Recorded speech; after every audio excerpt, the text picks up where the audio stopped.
Have you ever felt overwhelmed when thinking about money?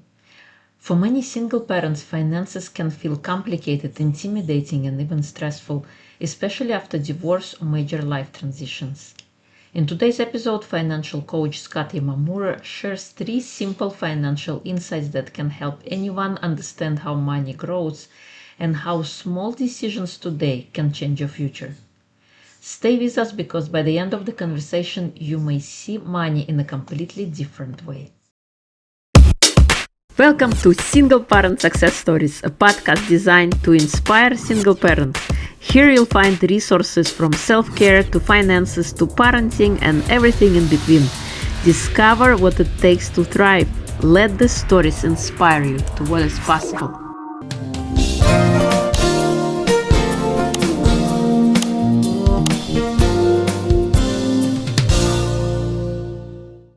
Give the woman in your life something that truly matters, or better yet, give it to yourself. The gift inside is for every woman who spent decades being everything to everyone else. It's time to remember who you are and rediscover your happiness.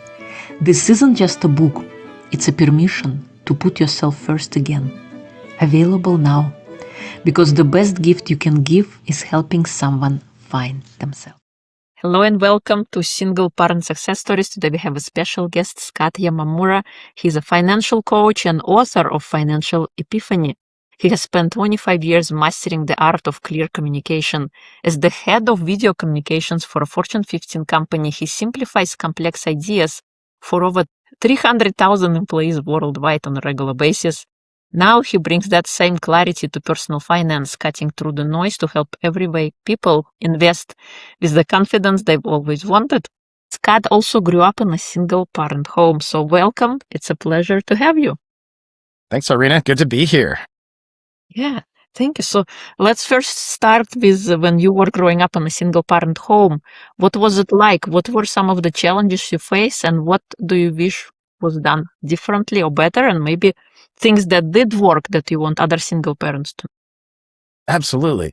Yeah, I had 2 brothers and my parents, they split probably when I was about 10 years old. My dad moved out of the house. So I was raised by my mom primarily, even though I saw my dad once a week or so. So I got a lot of my teachings and morals and values and direction from my mother. And it was a good thing that she was a good woman and had a lot of great things to teach. Great example still is. I call her when I need a mentor or a coach because she's emotionally intelligent and is so good at various things. When I was growing up, I would go to her for English and reading and writing. My dad, however, he was the aerospace engineer, so he was the technical one. So there were times where I could go to him, but he just wasn't around as much. He wasn't as available as much. So to have that side of things not in the house, many of the things I would need to fill in the gaps. So I would need to go figure them out myself or find out what was the crowd doing, what were my peers doing, and my mom working and my dad not in the house. So I would need to fill my time myself. What was I going to do?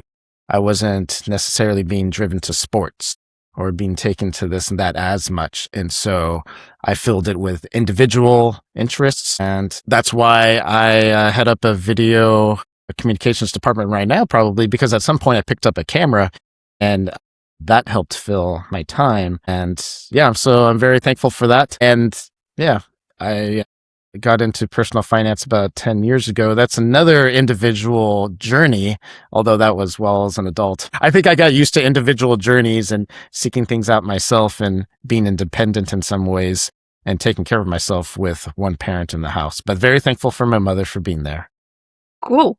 What would you want, or what kind of advice do you have for single parents raising kids on their own? Yeah, well, that means a lot is going to be on your plate, everything. And so, for instance, I am married currently, and my wife, she takes care of paying the bills. I would call myself the visionary for finances, and I'm a financial coach. So, but she actually executes. So I talked to her about a plan, and she's very good at taking care of things and following things through, making the calls, getting on the website, and making the changes that we talk about but the plan we'll discuss, but a lot of the times I'm the visionary on the financial plan. But when you're a single parent, like I saw my mom, you have to take care of everything, which is pretty incredible. And so you can't always rely on someone else to take care of the difference. And so what I like to do, even as myself as a married man, finances is so, it can be intimidating, it can be scary, it can be overwhelming. And I love simple solutions in almost every aspect of life. And so when I came across finances as something to overcome about 10 years ago, before then, I was scared to look at my money. I was scared to wonder, what was I doing? And so I decided, okay, I'm either going to need to figure out how to take care of a house or fix a car or learn about this money thing. And I chose money and so I came up with 3 simple rules of thumb to help any single parent or adult, even child, to learn about money and how money works and get over that analysis paralysis, that freezing we feel from how big money can feel. So I like to find simple solutions for just about anything. And I hope that any single parent can seek out those simple solutions. Life doesn't need to be as complex as it can feel. Seek out those simple solutions and just replay those scripts in your head, and you can use them out your entire life. That's why I developed the ones that I did. They've been working for me for 10 years, and now I'm spreading the message to help other people understand money very quickly and to feel confident and to feel motivated to take action. Thank you. So what are those 3 things? Yes. So I call them the 3 financial epiphanies. To understand those rules of thumb, we first have to set a foundation, because money can feel like constantly roving variables. It can feel like it's spinning around our head and we can't get it to sit still. We can't understand it because it's going to require a professional or a calculator or something that's over my head. In fact, we can feel like an imposter. We can have imposter syndrome. So what I like to do first is make it freeze. How do you do that? Well, you do 3 things. You look at when's the average person start a career, and I freeze that at age 22. Could be 21, could be 23. But out of college, people starting a career as a young adult, let's say 22. What's the average length of a career? 40 years. And what is the common rate of return someone can earn when they're investing in, say, a 401k plan, a retirement plan, index funds that have stocks and bonds in them?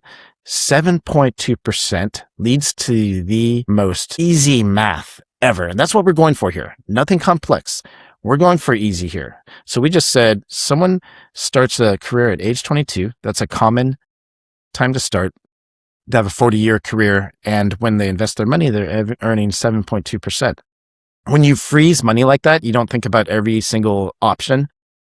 Now you can figure out what these 3 epiphanies are that help you take action. So what are they? And they're mostly wrapped around investing for the long term, like for retirement, college savings, these things that we need decades to do. And single parents need that information up front so they can take action, because there's so many distractions, so much busyness in life that we just need the easiest solution to take the action we need when we need to take it. What are the 3 epiphanies? Well, upon that foundation, once you make money freeze, this is how it works. The easiest math ever. Money can double every 10 years. So if you make a single investment, say $1,000 into your 401k, and you wait 10 years, because it's growing at 7.2%. 10 years later, it's doubled, $2,000. That's what's happening. By placing a single amount of money in and waiting 10 years, it doubles. And that is the combination of 2 of the simplest concepts ever. Doubling, which we all understand, and using the number 10 years. One of the friendliest numbers out there to add, subtract, multiply, and divide by. That's the first epiphany. And upon that foundation comes the second epiphany, which is, well, who works 10 years? How about 40 years, right? That's what we talked about. Well, if money doubles every 10 years, 1,000 turns to 2,000. 2,000 turns to 4,000 10 years later. 10 years later, 4,000 doubles to 8,000. And then finally, 8,000 doubles to 16,000 when we retire. So that's 40 years. So now we understand the input when we start our careers, $1,000, and we understand our output, $16,000 when we retire. So That's pretty amazing, right? To understand what's happening. Oh, I can put $1,000 in when I start my career. It'll turn to $16,000 later. Great. However, most of us want instant gratification. 40 years? You're going to make me wait that long? So what you do to satisfy many of my friends and family that want it now is you flip things around and you say, instead of waiting 40 years to get $16,000, flip things around and say, you have the power of 16. You have this ability to multiply money by 16 times. This gives ownership when you flip things around like this. This tells you you have an ability that is yours. That diminishes over time. So it's like athletics. It's like when football players and gymnastics and gymnasts and ice skaters, Olympic ice skaters, they're all in their prime in their early 20s. And the same is true for money.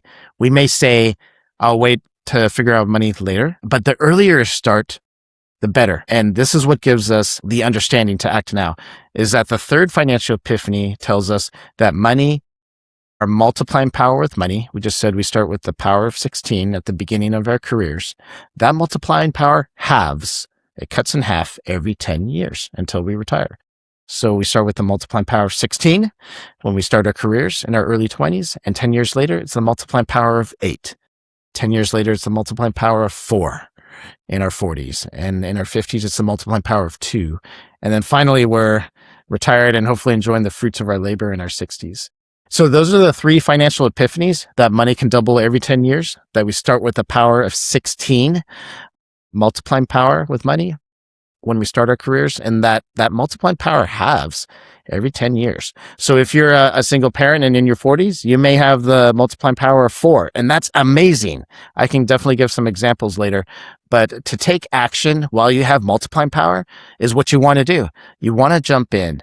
And by having these 3 rules of thumb, we finally have a framework for understanding what's happening with money for the everyday earner, for the common person.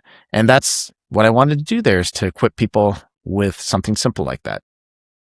Awesome. Thank you. Thank you. Many single parents face financial stress after divorce or separation. What are some practical first steps they can take to rebuild financial stability and confidence? Yeah, absolutely. Well, it's said out there, this is a humorous way of looking at it, that marriage is grand, but divorce is 50 grand. And that means you may be splitting your resources in half and going your own way. And same with your ex-spouse. So in some ways, we got to start over. And things may not be like they used to. You may not have had debt, or maybe you did, but now you may definitely have debt. And so what I recommend is to use the debt snowball to get out of debt. So let's say there's a credit card, a car loan, maybe even leftover student loan, things like that. Take that smallest debt and pay it off. How do we do that? Where's that money come from? Well, if you've been investing in a retirement plan, you can temporarily stop that. Take that money by stopping your 401k plan at work and put it into paying off that credit card, the smallest debt.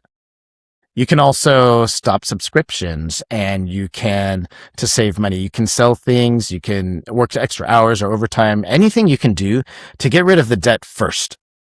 All right. So that's what you want to do is get rid of that credit card debt. And then the next biggest debt, say that's a car loan. Then you attack that with the extra money you got from paying off your credit card.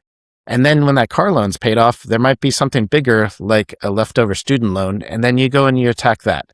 And once you're done with all that debt, don't start it again. Put it behind you. Never go into debt again, except for something like a house, because that is something for the average American that is such a large cost that it will take a mortgage in order to do that. But using that debt snowball to get those things taken care of then allows your resources to be put into other things like saving for retirement. That's when you can start your retirement plan back up, or saving for your child's college via something like a 529 plan, which like a 401k, these have tax advantages. They have market growth where you can achieve that 7.2% that we talked about through investing in something like the S&P 500 index fund, the 500 top companies of the US. And when they have growth, you get to share and a part of that. So that's what I recommend is immediately getting out of debt and then getting those resources available to invest in your future and your kids' future too. Thank you. Yeah, very well said. Do you think owning a home or investing in a home is a good for finances or bad? What's your perspective? Well, until that time comes where you determine that you can do that, which it's said to look at, okay, if I take about 25% or 30% of my income at most, we want to make sure that a mortgage can fit within that. For many Americans, that's going to be a 30-year mortgage. And it may not be living in and starting out right now in the location that you want. Maybe it's a little bit further out to start out that way. I certainly, with my wife, started with a starter home, and it wasn't where we lived later. Once we had a son, we moved at that time to a larger place. But that timing's got to be right. So renting is great because it creates that flexibility, and it's not this 30-year commitment, right, that we're talking about. So I started out renting before I bought a home, and it had to be that right time. And everybody needs to assess, where's that right location where the commute to work, is doable. The price is right. And when we say price, I would recommend not spending too much to be house poor. We may want to impress ourselves or others with the electronics, the cars, the vacations we take, plus our home. This is not a time to impress people. Your finances are way more important than what people think of us. And the average American does fall into that habit of keeping up with the Joneses, which used to be, that term is borrowed from a comic strip that made fun of this one fella, Aloysius, who looked like the Monopoly man, who always wanted to look like his neighbors who were actually wealthy, but he wasn't wealthy. He wanted to look wealthy. And a lot of us are guilty of that. And so don't do that with your house, because that's a big hole to dig out of if you've bought too much house, because it's so much money. And so I recommend owning. Yes, I do. Big fan of that myself, but it's got to be at the right time. Don't do it until you're ready and the numbers add up. If you're not sure if the numbers add up, then certainly meet with a financial coach, financial advisor who can coach you through these things. Totally. I think there are also a lot of hidden costs, not just the cost of a mortgage, but any unexpected things that you have to kind of come out of pocket.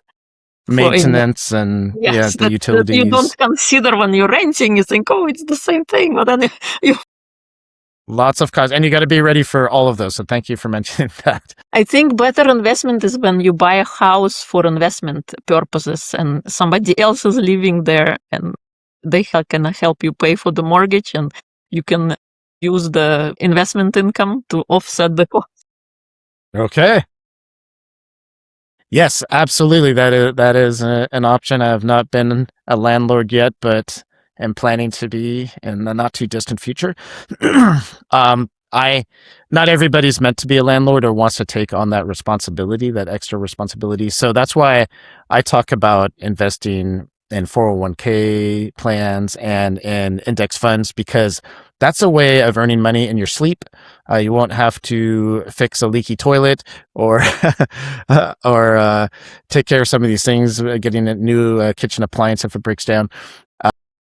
You get to basically trust in these companies that are doing so well in our nation. And when they do well, you do well. So that's me. Maybe I'm lazy, but that's what I recommend as an entry point for most people. But like I said, I'm going to be a landlord probably pretty soon. And so it's something to consider once you've got your foundation set. But we're talking about busy single parents here that may not be looking for an extra thing to do, but certainly it's something to move into later. Totally. So when you're picking out what index fund to invest, like what criteria do you look at? I always tell people start out simple, because the problem with finances is not starting at all or acting timidly, which was me. Not understanding the multiplying power. If someone say is in their middle age, say in their 40s, and I talked about at that point you have the multiplying power of 4. That's the first thing to do. What's my multiplying power? Okay, I have this multiplying power of 4. Okay, I need to invest before it turns into the multiplying power of 2 in 10 years. And so just go simple and go to the max that you can. Say there is a lot of spending that we're doing, discretionary spending, And that would be the average American. We're very marketed and advertised to, so we tend to get stuff because that's immediate gratification, right? But we're trying to promote delayed gratification here. When I realize I have the multiplying power of 4 and it's going to 2, that's called loss aversion. When we've now posed this principle of, I have a sense of urgency because like athletics, like we said, this multiplying power is going to go away. It's going to diminish. I need to act now before this halves, right? And so with this multiplying power 4, what do we go do with it? Absolutely the 401k plan. If your company that you work at has one, that's the best way to go because it has the market growth, tax advantages, and maybe even company matching this free money where a company is going to contribute as well if you are. And so that's the best scenario where money is going to grow the fastest. And then say you max that out, or say your company does not offer one, then an individual retirement account is the next place to go to, which is you can go to a discount brokerage firm like Vanguard, Fidelity, or Charles Schwab and start a retirement account yourself. And then say you max that out, there's limits to how much you can put into that every year. Then you can go with a taxable brokerage account. Same place, discount brokerage firm, but it's just not retirement related. So you're not going to have the same tax advantages that a individual retirement account IRA would. Now, what sorts of things to go into? We talked about the S&P 500 index fund. That's a great starting place, trusting in the 500 top companies of America and what they're doing. There's also a target date mutual fund. So some of us want to be hands off. And a target date mutual fund looks at whenabouts you want to retire, and it changes your stock and bond, your asset mix to become more conservative as you approach retirement, which we all want to do, where we don't want to have all these in our retirement account when we get closer and closer to retirement. We want to come in for a smooth landing if possible. So a target date mutual fund is another way. So I just talk about retirement accounts, and I talk about S&P 500 index fund and target date mutual fund as a place to start. And then you can get savvier later, but just get started, because getting started and time is the biggest factor here. It's not as much the fund or the fees. So get started in something simple, then get familiar with it. But when you look back and you've been doing something simple for a while, you love the results. You love to see your money double. I remember the first time I saw my account double and then double again. And I thought, wow, that's only because I've been doing this for 20 years. I'm going to keep doing this. Now I'm going to max it out. Now I'm going to optimize it. Now I'm going to study this more because I like what I see. And that's what I want for other people. Awesome. Yes, you're so right. Time and doubling out is powerful factors. As we get closer to our retirement, we want to be very well prepared, and then kids going to college, having funds for that as well. Mm-hmm. You said we owe it to ourselves and to the next generation to understand how money works. How can single parents begin teaching their kids healthy money habits, even if they feel they're still learning themselves? When I was growing up, my mom told me that talking about money was like talking about your underwear. And what she meant by that was that it's a private topic. And I think she was right. We don't want to be out there bragging about how much money we have in our bank account. I don't want to be prideful like that. But if we're not talking about how to do money, then we could be silently suffering. In fact, 78% of people, some studies say, are living paycheck to paycheck. That may be a single parent in that boat. And that we're in debt. Most of us, about the same amount, are in debt. And there's a low level of financial literacy. So really what this is all pointing back to is simple solutions, right? And so our kids need simple solutions. Single parents need simple solutions. We just need an answer right now, and so we can move on. And we need to know what to teach our kids. And most of us, we might feel like unequipped to teach our kids because we don't have the time to study money. So these principles that I'm teaching, the 3 financial epiphanies, these go for equipping yourself and using them, and then also teaching your kids. How do you teach your kids? Consider starting 2 accounts, no matter what the size. The first is a college savings plan. You can start a college savings plan even before your child is born. But let's say that you started one 10 years before they're going to college. Well, because we know money doubles, that's financial epiphany number 1, that money can double every 10 years. This is what I did with my wife, is that we saved the amount that we wanted to save 10 years before our son was going to go to college. And then it doubled. That's it. We put the money in and stopped. She said, why are we stopping when he's age 9? Don't we need to keep investing in this plan? And I said, just watch. Money can double every 10 years. And when it did, I showed my son. I showed my son regularly. I've been teaching my son since age 7 finances. I suggest start early. So that was one way of showing him how it works, how money can double every 10 years. And now he gets that. He understands that.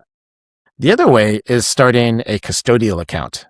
Now, like we said, you can go to a discount brokerage firm like Charles Schwab, Fidelity, or Vanguard and start a custodial account for your child. So what do you put in there? This is where you can buy single stocks. Before the pandemic, we decided to do this for our son, who's now 16. And we said, well, what do you want to buy? Let's choose from within these 500 big companies, the S&P 500, but just one here and one there. Well, he chose Amazon, Netflix, companies that he understood. And when the pandemic hit, and all of a sudden everybody's buying things online, Amazon, and everybody's watching things by streaming, Netflix, he saw those rise. So at a very early age, he started to understand how market conditions change how stocks and index funds do. That is an amazing thing, because another thing I understood growing up and believed was that the stock market was gambling. And I had to get over that understanding. I want parents to as well, to teach their kids that the stock market is actually believing in these companies that we all work at, that we all buy products and services from. And so if those are the places we're working, and we and those companies are all trying to innovate and do the best that we can every single year, that's a great place to put your money, because there is growth there. So you can teach your child through a college savings plan and showing them what's happening.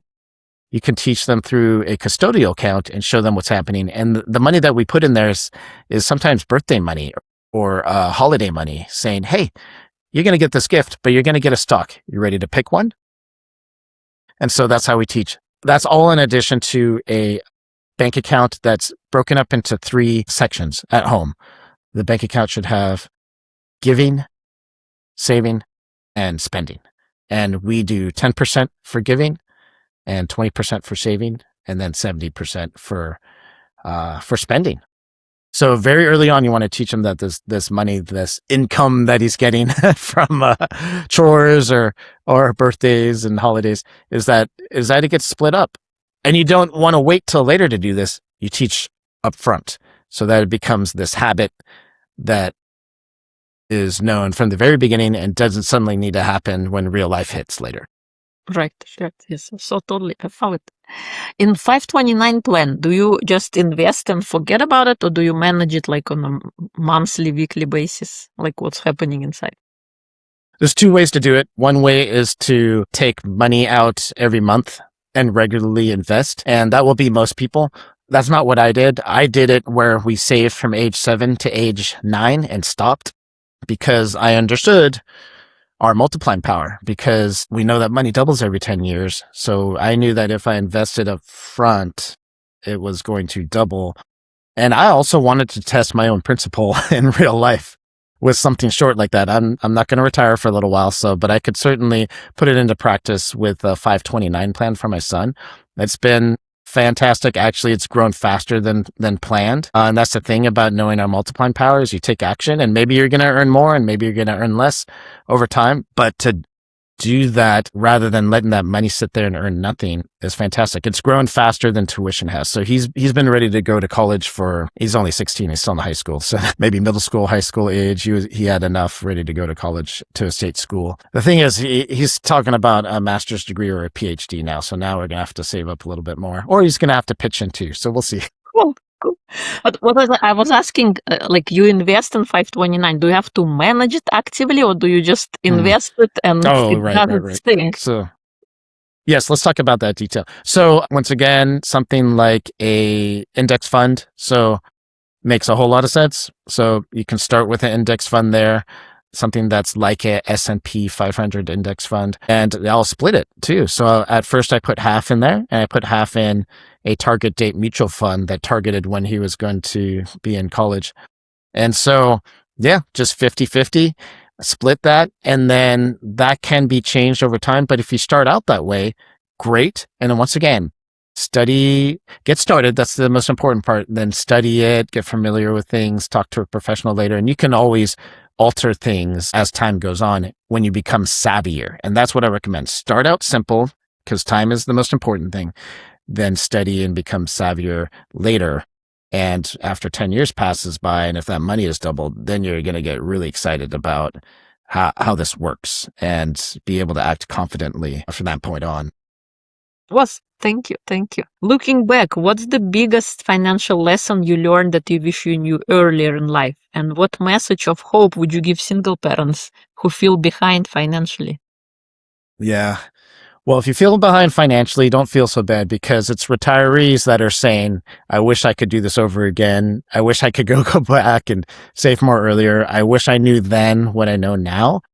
Because there's something called the financial crisis. And you may have heard of the student loan crisis and then also the housing crisis. Crisis. Those are happening frequently in our nation. Why? Because we're not taking this simple route of saving confidently when we should. So that's the main message. If that's after 40 years of working, if that's what the retirees are telling us, and let's say we're middle career right now, then we need to listen to that. So identifying your multiplying power is the number one thing that I tell people. Do you have the power of 16, the power of 8, the power of 4, the power of 2? There's all the multiplying powers in between, but that's called cognitive chunking when I only mention those numbers because you can fill in the gaps. But then you're going to forget everything if I tell you everything. So rather than get overwhelmed, figure out your multiplying power. My son, he's 16, so he has the multiplying power of 25, somewhere around there. And that's the idea, is find out what is your, average multiplying power and then take action from there. But realizing your multiplying power is the point because you're like an athlete, and an athlete has a window of time to act and do their best and be in their prime and score the most points and be physically fit. And the same goes for finances, is that you are at your best right now because you're not getting any younger. And finances is certainly, it works in this way for the common person. Now you can change things too. You can work longer, right? So that's another thing. People will add on years of work and say, oh, I kind of missed the boat a little bit. I'm just starting now. Well, instead of having the power of 4, I'd rather have the power of 8. Well, that's by working 10 additional years. Certainly that's some of the tools that you can use. But the number one point I tell people is find out what your multiplying power is. Awesome. So that's one lesson for yourself, right? That you wish you knew. I wish I knew it earlier. I would have acted way differently. I'll tell you one other little tip, along the same lines. I have a financial advisor friend that tells me your first 10 years of investing is equal to the last 30 years of investing. And many of us have missed those first 10 years, but you get the point because it tells you, wow, that's the leverage.